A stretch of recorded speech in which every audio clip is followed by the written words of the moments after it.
Hey YouTube, how's it going? KSM Dragons here, bringing you a Orcust, PK Orcust deck profile.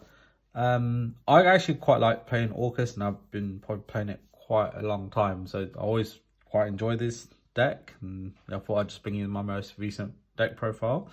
I've actually got a new variant of this as well, but I wanted to show you this one first before I bring in the next one. So with that said, let's get into the cards.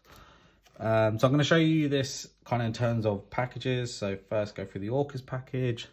So I'm playing 3 Orcust Gearsu, then 3 Orcust Nightmare, 2 Orcust Symbol Skeleton, the 1 Orcust Brass Bombard, 1 World Legacy World 1, the Honorary Orcust in the Gizmic Orochi, the Serpent Sky Slasher, and then the 1 Babel, the 2 Orchestrated Return, and then to finish it off, the 2 Crescendos. These are kind of the ratios I play. I don't play 2 the World 1 just for the one instance you send it and you have the other one in hand. Like, it doesn't come up as often as you think. Like, it's quite rare, so I only play the 1. Don't want to see it. It's there to be sent off to the graveyard. I play 2 Crescendo because you can kind of use it as a starter card if you can't get into any of your Orcust, and you can discard it with one of the other cards effects that you do have. You have a lot of discard material in this deck, so it's just quite useful to have. And format's kind of a bit more of a trap format at the moment, so it's quite good to have 2 of these. As I said, in the next variant I'll show you, which will be much more trap oriented, you will see that, but this is kind of the package I play at the moment. And I play 2 Return because you do have a fair amount of Orcust or World Legacy cards, so most likely you will be able to use it and get your draw 2 effect. So that is the Orcust package. Moving on, so to the PK package.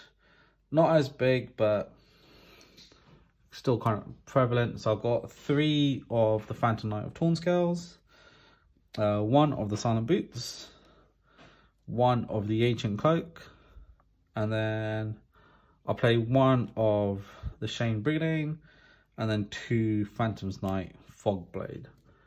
So this is it. Very small sort of package. The reason I'll play 3 Tawnscales is because it's a good starter card. So if you have it in your opening hand, it's quite good, because that and an Orcust card kind of almost gives you full combo. Like that and Orcust Nightmare, that and Symbol Skeleton, something like will give you kind of full combo, which is quite good. So very good to play. That's why I play at 3. And then obviously you only want to play 1 of the Boots and Cloak, and then sort of 1 Brigandine if you need it as an extender. Otherwise the Fogblades are there for your setup plus extension in the next game, or the next turn, sorry. So that's that for the PK. Then moving on, I do play a Danger package. This is more for just extension. So 1 Bigfoot, 1 Nessie, 1 Jackalope, 1 Snook. So pretty standard, nothing crazy here. Play the Bigfoot just because it's a big attack. You could play Boffman for the draw and discard, but you know, I don't like giving my opponent a draw, so well, I'll just play the Bigfoot. So that is why I sort of play these ones instead. That's it for the Dangers. Next is sort of the DDD, or the DD package. So I actually play 3 of the Dark Contract or the Gate, and 1 DD Lamia. Play this because it's a 1 card into your Needle Fiber, which then brings out your Brass Bombard, which then allows you to combo off further into an Orcust play. Like if you have this with 1 other card and you can't get into your Orcust cards, this still helps you get there. So this is why I play these. I actually might add in 2 of the Mech Knight Purple, just because it kind of works with the deck, and just 3 extenders as well. And then next are kind of a bunch of utility cards. I'm just going to go through all of them. So I play 1 Dark Grepher and 1 Armageddon Knight. Just going to space this out. 2 Allure of Darkness, 1 Foolish Burial, 1 Monster Reborn, 1 Reinforcement on the Army, And then this is my own sort of personal choice. You don't have to play it. 2 Dark Sacrifice. So the other cards, pretty standard. You'd kind of expect them in the deck. But Dark Sacrifice is a card that I've always liked. So when your opponent activates a card or an effect that will destroy a card or cards that you control, you can negate the effect and then you can send one level for your lower dark monster to from your deck to the graveyard. So it's quite good to get the negate and be able to send like a simple skeleton or a danger or PK card that you need in the graveyard, which is just really good. No, the danger effects won't activate because of this, but you know, sending one of the PK cards or simple skeleton to the graveyard is a really good, or Blast Bombard if you really need it.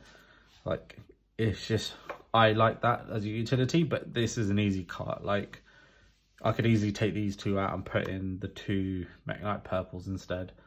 Not to serve the same purpose, but just to extend instead. But yeah, that's my profile for the main deck. It's 41 cards, so pretty optimal. As I said, you can cut the Dark Sacrifice if you really want and put something else in. It's up to you. That is your own personal choice. So getting into the extra deck, I'll go through the Orcust package first. So I've got 2 of the Galatea, 1 Longirisu, 1 Orcust. I really like this card. That's why I play it. I play it because it's a 3000 beat stick, and then any card that's linked, when you activate its effect, you shuffle 3 of your balanced machine monsters, and their attack goes to 0 and their effects are negated. It's a really cool effect. I quite like it, and just having that big beat stick on the board, then you summon some more monsters, allows you to attack for game as well. So I've always found it quite good. And then obviously if you've got Babel on field, then it becomes a quick effect as well. So it's really quite good. I don't think, probably a bit underrated, but as I said, your own personal choice to what you want to play. But then to follow up, I've got 2 Dingrisi as well. That's all the main Orcust package, and then everything else is like utility. So I've got 1 Link Rebo, 1 Cherubini of the Burning Abyss. So this is more if you start with Torn Scales, and then that way you can still link up into your Phantom Knight Bardiche. So yeah, you know, that's why I play him. 1 Barricade Ball Blocker, you know, if you need the discard.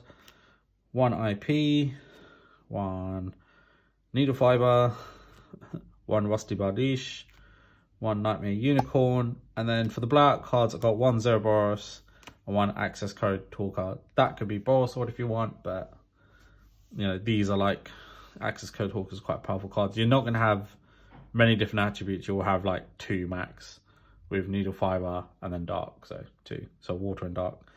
But it is just good to have that giant attack and to be able to go for damage. So yeah, that's the extra deck, 15 cards.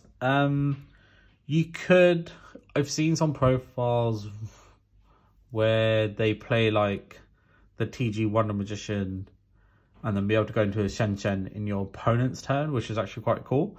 So you can put that in your side deck if you want, because you don't need to do that in all your turn 1 plays. So it's just another option to keep in mind. I think it was Elias on I'm So Angry. You know, if it's something you want to check out, so I'd recommend going and checking out that channel and that particular deck profile so you can see that. But yeah, that's my sort of Orcust deck profile, updated for the format. As I said, I do have another one in mind that I want to do, which I think is actually really good and it's going to be really good for the format as well. So please look out for it. I hope you enjoyed it. Please like, comment and subscribe, and see you next time.